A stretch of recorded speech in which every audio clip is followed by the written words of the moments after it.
Starting with the last chapter of your micro, that is market equilibrium. अब बेटा ये chapter में ढेर सारे ग्राफ्स हैं, लेकिन अगर ग्राफ बनाना आ जाता है तो फिर चैप्टर में ज्यादा कुछ बचता नहीं है, क्योंकि मेनली तुम्हें जो भी लिखना है इसमें वो ग्राफ बना के उसके इम्पैक्ट ही लिखना है। ठीक है, तो once you know how to make the graph the chapter becomes easy. जो मेन दो टॉपिक्स हैं इस चैप्टर के वो ये आखिरी दो टॉपिक्स है, that is price ceiling and price floor. ये 3 से 6 नंबर तक आ सकते हैं फ्रॉम दिस चैप्टर। ठीक है, स्टार्टिंग के जितने भी ग्राफ्स है वो 3 नंबर से ज्यादा का वेटेज नहीं रखेंगे नॉर्मली। लास्ट के ये दोनों topics, floor price and ceiling price, they can have weightage up to 6 marks in your exam. Okay, अब स्टार्ट करते हैं कि इक्विलिब्रियम होता क्या है। बेटा इक्विलिब्रियम मार्केट का, सी कंज्यूमर का इक्विलिब्रियम तब आता है जब हम सेटिस्फैक्शन मैक्सिमाइज करें। प्रोड्यूसर का इक्विलिब्रियम तब आता है जब प्रॉफिट मैक्सिमाइज हो। मार्केट का इक्विलिब्रियम, ओवरऑल मार्केट का इक्विलिब्रियम तब आता है जब डिमांड और सप्लाई हो जाए बराबर। ठीक है, when demand becomes equal to what, supply, तो मार्केट उसके इक्विलिब्रियम पे आता है।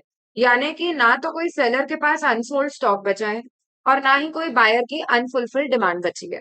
ठीक है, wherein market clears itself completely. Okay, अब यहाँ पे तुम एक स्केड्यूल देख सकते हो। डिमांड जैसे जैसे प्राइस बढ़ रही है डिमांड कम होते जा रही है, 50 40 30 20 10, और जैसे जैसे प्राइस बढ़ रही है सप्लाई बढ़ते जा रहा है। तो बताओ इक्विलिब्रियम कहाँ पे आ रहा है? इक्विलिब्रियम आ रहा है एट प्राइस ऑफ 3, जहां पे डिमांड और सप्लाई हो जाते हैं बराबर। अगर तुम डिमांड कर्व बनाओगे it will be a downward sloping graph, price will take on Y axis and quantity on X axis, और supply curve upward sloping straight line बनेगा। ये दोनों जहां बराबर होते हैं वो इक्विलिब्रियम का पॉइंट होगा, और ये इक्विलिब्रियम प्राइस है और ओक्यू इक्विलिब्रियम क्वांटिटी है। Am I clear? ठीक है, ओके। अब तुम मुझे बताओ, ये ऊपर वाली सिचुएशन जहां पे प्राइस 1 या 2 रुपए, या एक्सेस डिमांड है या एक्सेस सप्लाई है? This is the situation of what, excess demand. Obviously come price पे डिमांड ही ज्यादा होगी, और जब प्राइस बढ़ जाती है तो ये कौन सी सिचुएशन है, एक्सेस सप्लाई की। ठीक है, अब अगर डिसइक्विलिब्रियम्स आते हैं मार्केट में तो किस किस टाइप के हो सकते हैं? सबसे पहला, there can be a change in demand. Change in demand की दो सिचुएशन हो सकती है, क्या, इंक्रीज इन डिमांड या फिर डिक्रीज इन डिमांड। तो अगर मैं ओरिजिनल डिमांड और सप्लाई कर्व ले लेती हूँ, this is my demand curve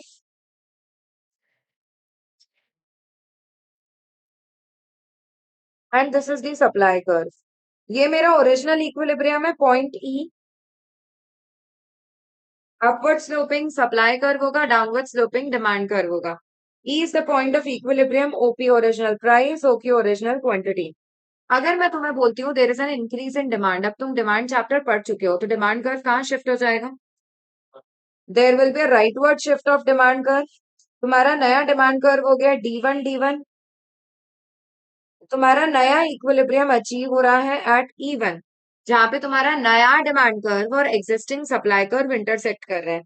इससे अगर तुम परपेंडिकुलर ड्रॉप करते हो तो तुम्हें क्या पता लगता है? प्राइस हो गई है OP1 और क्वांटिटी हो गई है OQ1। बताओ प्राइस पहले के कंपैरिजन में क्या हुई है? बढ़ी है, और क्वांटिटी भी पहले के कंपैरिजन में क्या हो गई है? बढ़ गई है। तो इम्पैक्ट में क्या लिखेंगे? इक्विलिब्रियम प्राइस भी बढ़ गई है और इक्विलिब्रियम क्वांटिटी भी बढ़ चुकी है। Am I clear? Reverse, completely reverse.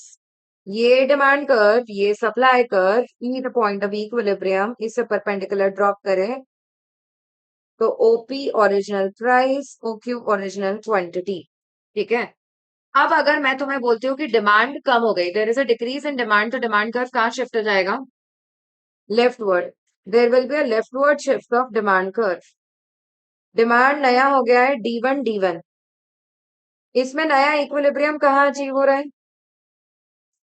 E1 पे, जहां पे एग्जिस्टिंग सप्लाई कर्व और नया डिमांड कर्व इंटरसेक्ट कर रहे हैं। इससे अगर मैं परपेंडिकुलर ड्रॉप करूं, बताओ क्या इंपैक्ट दिख रहा है? Decrease in equilibrium price and decrease in equilibrium quantity, दोनों ही हो चुके हैं कम। Am I clear with this? अब सुनो, इसमें है ना कुछ स्कूल्स में एक एडिशनल पॉइंट भी बताया जाता है। अगर मैं तुम्हें बोल रही हूँ कि डिमांड कम हो गया, यहाँ पे तो डिमांड जैसे बढ़ा था, ठीक है, तो आइडियली डिमांड यहां से लेके यहां तक बढ़ना चाहिए। मेरा ओरिजिनल इक्विलिब्रियम ई पे जहां आ रहा था, उससे अगर मैं एक्सटेंड कर रही हूँ डिमांड को, तो मेरा डिमांड यहां तक बढ़ जाना चाहिए। अरे हाँ, लेकिन ऐसा नहीं हुआ। मेरा डिमांड यहीं पे कहीं रुक गया। ऐसा क्यों? क्योंकि जैसे ही डिमांड बढ़ी, वैसे ही क्या हो गया? प्राइस शूटअप हो गई। अरे बोलो, प्राइस बढ़ी, तो फिर ऐसी सिचुएशन में कॉन्ट्रैक्शन ऑफ डिमांड हुआ। थोड़ा कॉन्ट्रैक्शन हुआ डिमांड का, और सप्लाई क्या हो गया? एक्सटेंड हो गया। प्राइस बढ़ने पे सप्लाई थोड़ा सा बढ़ गया और डिमांड हो गया कॉन्ट्रैक्ट। इसलिए हमारा नया इक्विलिब्रियम E1 पे ही रुक गया है। I again show this triangle to you. क्या हो रहा है? जब मैं बोल रही हूँ कि मेरा ओरिजिनल डिमांड कर्व है डी डी, ठीक है, और नया वाला है D1 तो E is my original point of equilibrium, ये वाला पॉइंट जहाँ ओरिजिनल डिमांड कर्व और ओरिजिनल सप्लाई कर्व इंटरसेक्ट कर रहे हैं। Can you see this? ठीक है। अब अगर there is an increase in demand, तो यहां तक का इंक्रीज होना चाहिए था, लेकिन इतना इंक्रीज नहीं हुआ। तुम्हारा तो इंक्रीज इतना ही हुआ है, राइट? ऐसा क्यों? क्योंकि जैसे ही there is an increase in demand, तो प्राइस शूट अप हुई होगी। अगर प्राइस बढ़ी होगी, तो भैया एज अ कस्टमर तुमने भी तो थोड़ा डिमांड कॉन्ट्रैक्ट किया होगा। I am not saying decrease in demand, I am saying what? Contraction of demand. Contraction क्यों बोल रही हूँ मैं? प्राइस की वजह से हो रहा है, क्योंकि है, ठीक है। तो ये डिमांड कर्व में पीछे की तरफ मूवमेंट हो गया है, और सप्लाई में आगे की तरफ मूवमेंट हुआ है, क्योंकि प्राइस बढ़ी है। तो तुम्हारा नया इक्विलिब्रियम E1 पे रुक गया इसी कारण। समझे क्या? थोड़ा सा सप्लाई बढ़ा और थोड़ी सी डिमांड कम है। Clear? Can you locate this triangle? अगला ट्रायंगल का आंसर तुम दे रहे हो। This is your demand curve original DD, और नया वाला है D1। तुम मुझे बताओ, तुम्हारा तो इक्विलिब्रियम यहीं पे अचीव हो गया था, हो गया था, ठीक है। There is a decrease in demand, तो आइडियली डिमांड यहां तक कम हो जानी चाहिए थी, होनी चाहिए थी कि नहीं? लेकिन ये यहीं तक कम होके रुक गई। ऐसा क्यों? क्योंकि जैसे ही डिमांड कम हुई होगी, प्राइस, अरे प्राइस गिर गई होगी ना यार। किसी भी चीज का डिमांड कम हो गया है, तो उसका प्राइस गिरना शुरू हो जाएगा। प्राइस गिरेगा तो क्या होएगा? Extension of demand. डिमांड तो थोड़ी सी एक्सटेंड हुई है, if you can C, demand यहां से यहाँ गई है। बेटा क्वांटिटी में मूवमेंट इधर, ये कम डिमांड है ना, और यहाँ पर आई है, तो there is an extension of demand. Can you see? ठीक है। और सप्लाई में क्या होएगा? सप्लाई कंट्रैक्शन होगा, कंट्रैक्शन ऑफ सप्लाई। बेटा जिन भी स्कूल्स में इस तरह से पढ़ाया गया है, जब तुम डिस्क्रिप्शन लिखने जाओगे, तो तुम्हें ये लिखना पड़ेगा, ठीक है। मतलब एक्सटेंशन हो रहा है, कंट्रैक्शन हो रहा है, बेटा this is simple logic. Price का मूवमेंट देखो, there is a decrease in demand ना, तो प्राइस गिरेगी, और प्राइस गिरेगी तो क्या क्या होएगा? प्राइस गिरने पे सप्लाई कम हो जाता है, मतलब कंट्रैक्शन, और डिमांड बढ़ जाती है, क्वांटिटी डिमांडेड बढ़ जाती है, यानी कि there will be an extension. क्योंकि प्राइस की वजह से हो रहा है, तो एक्सटेंशन कंट्रैक्शन शब्द लिखने पड़ेंगे। क्लियर है क्या? ओके, मूविंग फर्दर, इसका इम्पैक्ट तुम मुझे बताओ। चेंज इन सप्लाई में दो कैटेगरी हो सकती है, increase in supply and decrease in supply. बोलो यार। ये तुम्हारा ओरिजिनल डिमांड कर्व है DD, और ये तुम्हारा ओरिजिनल सप्लाई कर्व है SS। ये कौन सा पॉइंट है? Point of equilibrium. OP original price, OQ original quantity, ठीक है। अब बताते हैं इंक्रीज इन सप्लाई, तो सप्लाई कर्व कहाँ शिफ्ट हो गया? Right word. S1 is the new supply curve, जहां नया सप्लाई कर्व और एक्जिस्टिंग डिमांड कर्व इंटरसेक्ट करेंगे, वो तुम्हारा नया पॉइंट ऑफ इक्विलिब्रियम है। रहे क्या? बताएं इम्पैक्ट क्या है? इक्विलिब्रियम क्वांटिटी बढ़ गई है, वेरी गुड, और प्राइस कम हो गई है। इक्विलिब्रियम प्राइस पहले के कंपैरिजन में कम हो गई है, और इक्विलिब्रियम क्वांटिटी बढ़ गई है। समझा क्या तुमको? इसमें तुम ट्रायंगल इफेक्ट बता सकते हो क्या हो रहा है? बेटा देखो, ये ओरिजिनल इक्विलिब्रियम था, सप्लाई बढ़ा तो यहां तक बढ़ जाना चाहिए था। मैं उसके पैरेलली, इक्विलिब्रियम के पैरेलली लाइन कर रही हूँ ड्रॉ। अब तुम मुझे बताओ, यहां तक तो नहीं बढ़ा, ये यहीं पर रुक गया। ऐसा क्यों? क्योंकि जैसे ही सप्लाई बढ़ा वैसे ही क्या हुआ होगा, प्राइस कम हो गया। Very good. सप्लाई के बढ़ने पे प्राइस गिर जाती है, एंड प्राइस का सप्लाई का पॉजिटिव रिलेशन होता है। सप्लाई बढ़ गई तो डिमांड कांस्टेंट है तो प्राइस गिरेगी ना। करेक्ट। सुनो मेरी बात, प्राइस और सप्लाई का पॉजिटिव रिलेशन तब होता है जब प्राइस पहले चेंज होती है। अदरवाइज अगर सप्लाई पहले चेंज हो रहा है तो सप्लाई और प्राइस का उल्टा रिलेशन हो जाएगा। जरूरत से ज्यादा सप्लाई आ गया है किसी भी चीज का मार्केट में, तुम तो हमेशा एग्रो कमोडिटीज का एग्जाम्पल सोचा करो। अगर बहुत ज्यादा सप्लाई है टमाटर का इन दी मार्केट, तो ऐसी सिचुएशन में उसकी प्राइस गिर जाएगी। प्राइस गिरी तो वैसे ही क्या होएगा, contraction of supply and extension of demand. Am I clear with this? ठीक है। Okay, next impact. ये तुम्हारा original supply curve, original demand curve, this is the point of equilibrium. OP original price, OQ original quantity. अगर मैं बोल रही हूँ supply कम हो गया है, डिक्रीज इन सप्लाई, तो S1 नया सप्लाई कर्व लेफ्ट की तरफ शिफ्ट हो जाएगा। ई is the point, sorry E1 is the point of new equilibrium, जहां पे नया सप्लाई कर्व और ओरिजिनल डिमांड कर्व इंटरसेक्ट कर रहे हैं। तुम तो मुझे इम्पैक्ट बता दो। इक्विलिब्रियम प्राइस बढ़ गया। इक्विलिब्रियम प्राइस बढ़ गई है, very good, and equilibrium quantity क्या हो गई है, कम हो गई है, सुपर। ठीक है, ओके, आगे बढ़ते हैं। अगर देने से simultaneous change in demand and supply, simultaneous increase हो रहा है इन डिमांड एंड सप्लाई, तो बेटा देखो, original demand curve DD, original supply curve SS। बताओ दोनों कहाँ शिफ्ट हो जाएंगे अगर दोनों साथ में बढ़ रहे हैं तो, राइट की तरफ। अगर मैं पहली सिचुएशन मानती हूँ increase in demand is equal to increase in supply, तो दोनों में गैप कैसा रहेगा, सेम। बेटा डिमांड को भी उतने से ही गैप से बढ़ाना है जितने से तुम सप्लाई को बढ़ा रहे हो। तो D1 नया डिमांड कर्व है और S1 नया सप्लाई कर्व है। तुम्हारा नया इक्विलिब्रियम आ रहा है जहां पे नए वाले डिमांड कर्व और सप्लाई कर्व इंटरसेक्ट कर रहे हैं। ये ओरिजिनल है इक्विलिब्रियम और ये नया इक्विलिब्रियम, इससे परपेंडिकुलर ड्रॉप करोगे, इम्पैक्ट बताओ। इक्विलिब्रियम क्वांटिटी बढ़ गई। इक्विलिब्रियम प्राइस में कोई चेंज नहीं और इक्विलिब्रियम क्वांटिटी क्या हो गई है, बढ़ गई है। पहले 100 यूनिट का डिमांड था, 100 यूनिट का सप्लाई था, 200 यूनिट का डिमांड हो गया, 200 यूनिट का सप्लाई भी हो गया, प्राइस पे यूं भी कोई इम्पैक्ट नहीं आने वाला है। ओके, सेकेंड सिचुएशन, यहाँ पे increase in supply is greater than increase in demand. बेटा ये तुम्हारा original demand curve, original supply curve, E the point of equilibrium.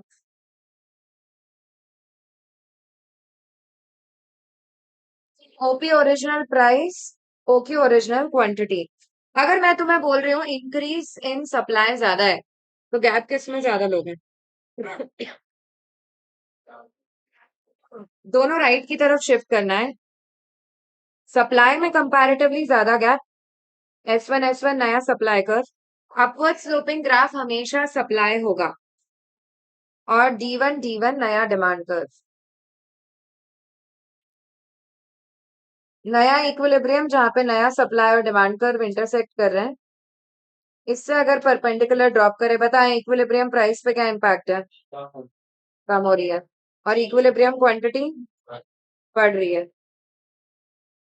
अच्छा इसमें भी है ना वो ट्रायंगल इफेक्ट आ सकता है, कैसे लिखोगे इसमें, अगर मैं तुम्हें बोल रही हूँ कि सप्लाई ज्यादा से बड़ा है, तो देखो ना ये तुम्हारा ओरिजिनल इक्विलिब्रियम था क्या, इतना चेंज आ जाना चाहिए था आइडियली सप्लाई में, आ जाना चाहिए था ना। बेटा जो डोमिनेटिंग फैक्टर है ना उसको लिया जाएगा, मतलब यहाँ पे सप्लाई में ज्यादा चेंज है, तो इतना बड़ा चेंज ना आके थोड़े कम पे ही रुक गया है, सप्लाई में चेंज कम ही आया है, मतलब इक्विलिब्रियम क्वांटिटी में इतना बड़ा इम्पैक्ट तो नहीं दिखा। क्यों, क्योंकि जैसे ही सप्लाई बढ़ा तो प्राइस प्राइस कम हो गई, तो क्या हुआ, डिमांड कम हो गया। There is extension of what, demand, and contraction of supply.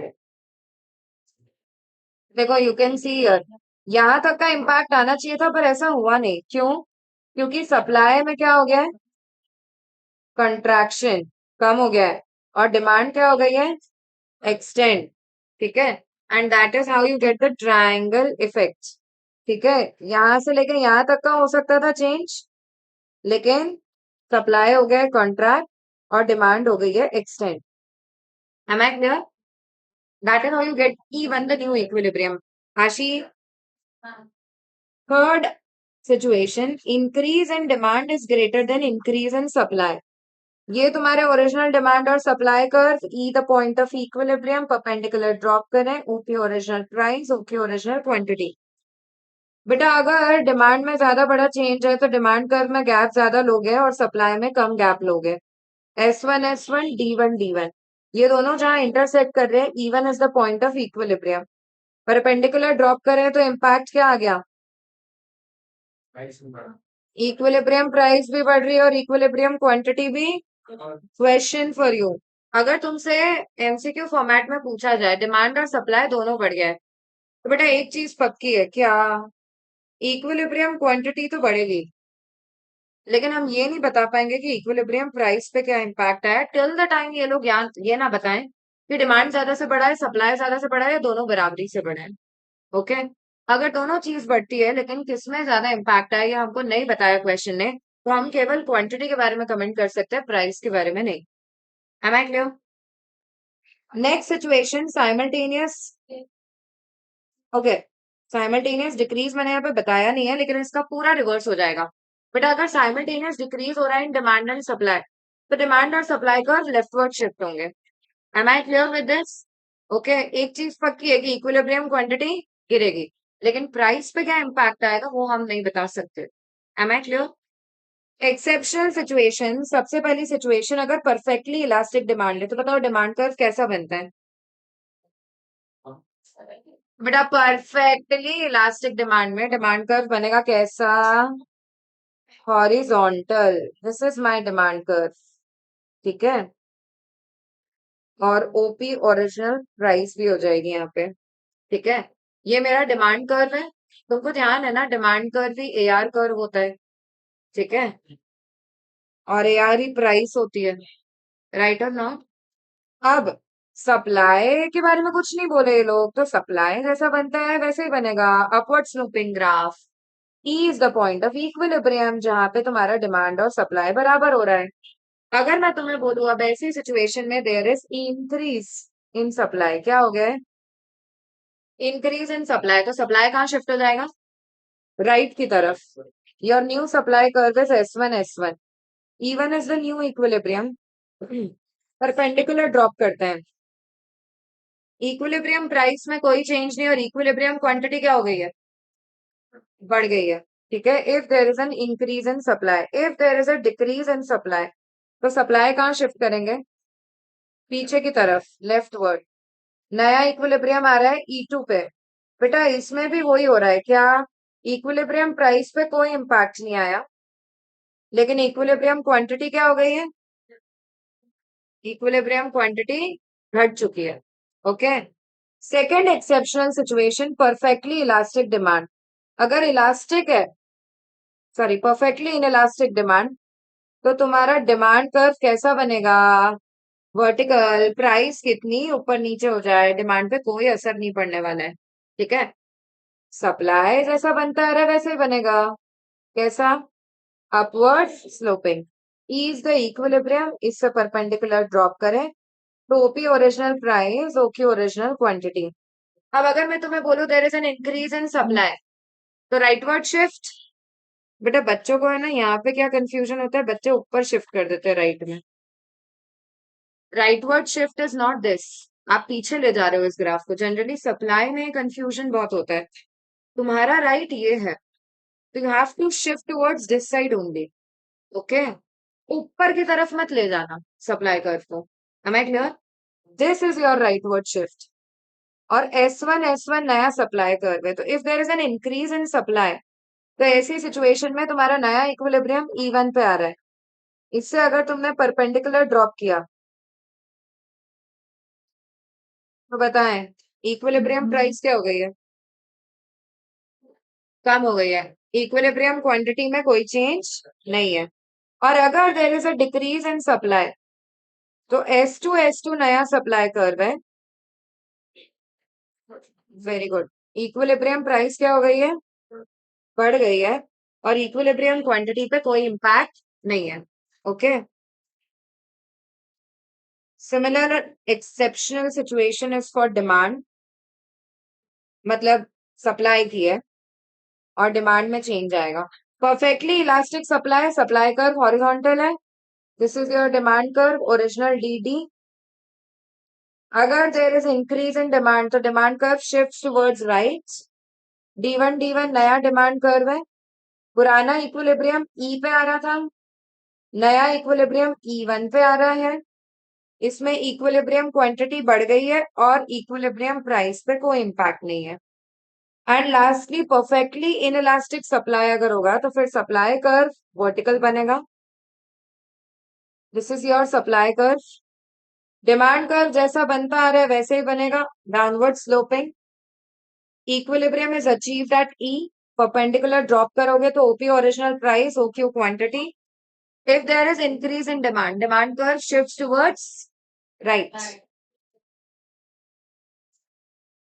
D one नया इक्विलिब्रियम अचीव हो रहा है एट ई1, परपेंडिकुलर अगर ड्रॉप करोगे तो प्राइस बढ़ गई है।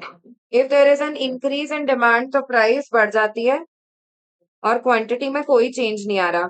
And if there is an decrease in demand तो इक्विलिब्रियम प्राइस कम हो जाती है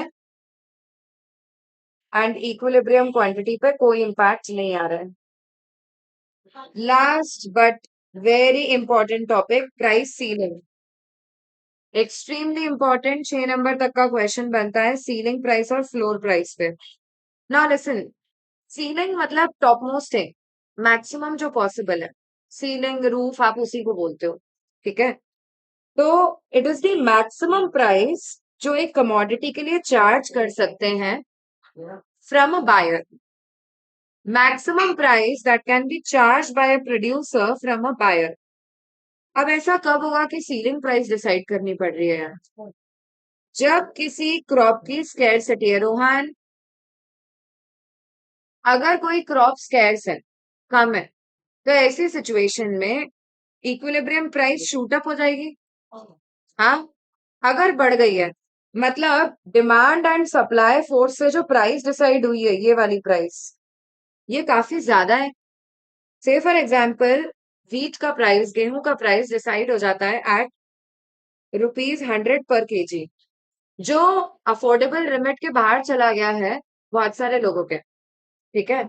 अगर ऐसा होता है तो गवर्नमेंट इंटरफेयर करेगी और डिसाइड करेगी क्या, ceiling price. Question for you, ceiling is maximum price, ceiling price equilibrium के ऊपर डिसाइड होगी या नीचे? सीलिंग प्राइस ऊपर होती है, सीलिंग ऊपर, फ्लोर नीचे, फ्लोर नीचे। मतलब फ्लोर नीचे। 100 रुपए तो इक्विलिब्रियम के हिसाब से प्राइस आ रही थी, तो गवर्नमेंट और 120 सेट कर देगी प्राइस, ऐसे है। सीलिंग प्राइस इक्विलिब्रियम प्राइस के ऊपर होगी या नीचे होगी?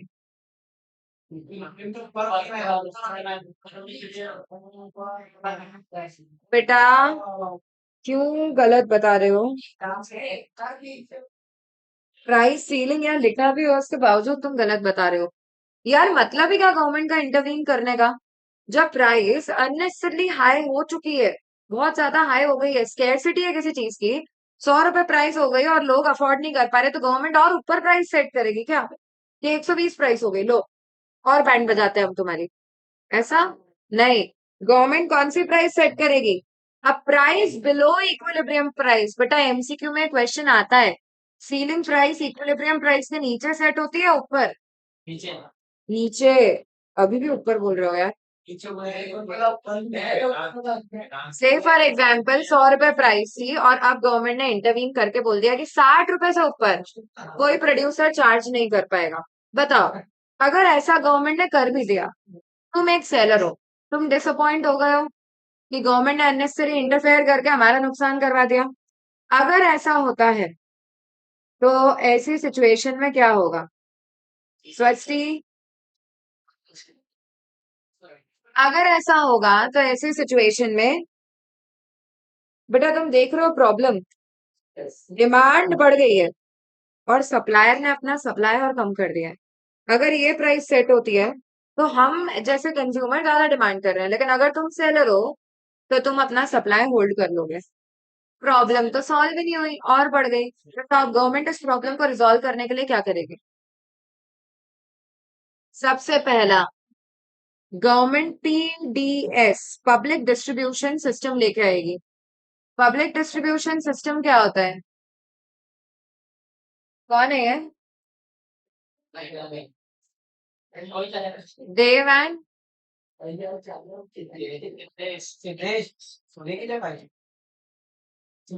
सिद्धेश। Good morning Siddhesh. फिर भी जगना ही पड़ेगा, कोई ऑप्शन नहीं है। ओके एवरीवन, पीडीएस मतलब पब्लिक डिस्ट्रीब्यूशन सिस्टम, जिसे तुम पॉपुलरली बोलते हो राशन शॉप। रोहन, क्या हो रहा है?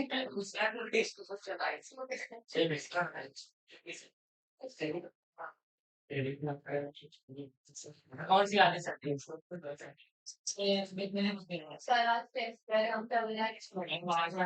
5 minutes more to go. Now listen,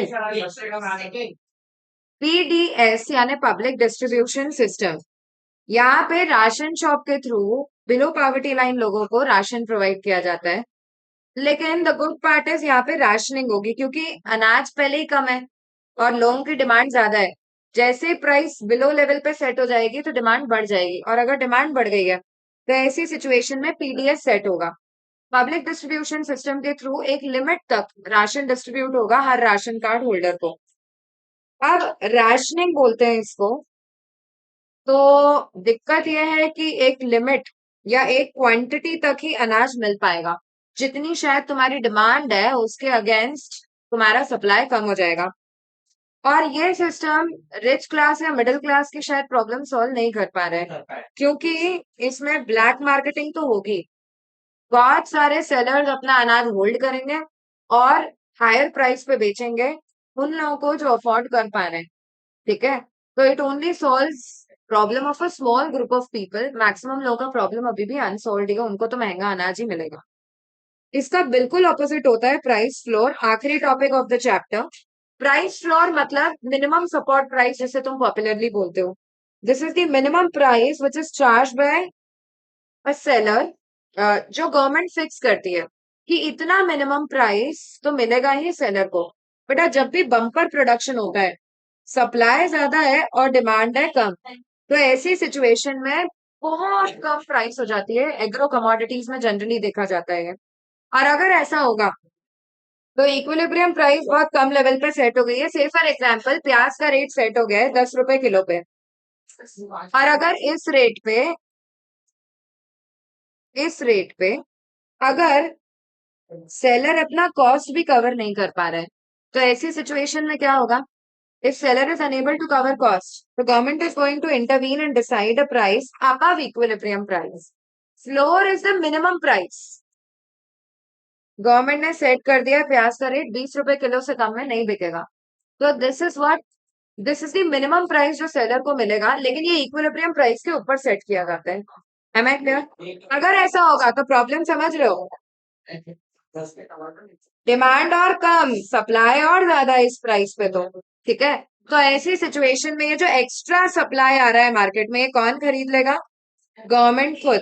the only down side of this thing is government को ये स्टोर करना पड़ेगा उनके वेयर हाउसेस में। एक्स्ट्रा सप्लाई गवर्नमेंट खरीदेगी और स्टोर करेगी, इसकी वजह से इनका कॉस्ट ऑफ स्टोरेज बढ़ जाएगा। ठीक है, this is it with this particular chapter.